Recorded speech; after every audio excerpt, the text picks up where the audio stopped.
Idol, araw, halika, samahan niyo ako. Gagawa tayo ng kinilaw na bangos.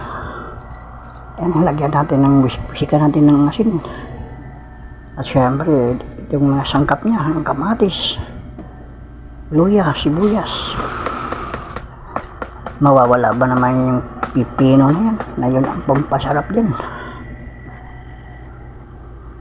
Yung pampaalis ng amoy yung mga lods at kalamansi.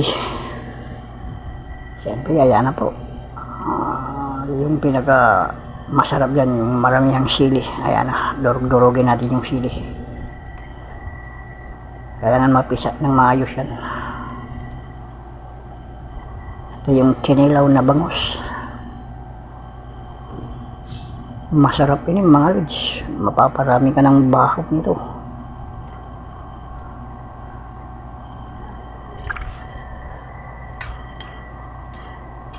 Ops, ayun eh, mikos sabo natin mga lods. Nagugutom tuloy ako. Ops, tadang, ayan na. Siyempre, yung maganda sa para sa kinilaw, yung bahaw. Yung wahab na kanin. Tikman natin.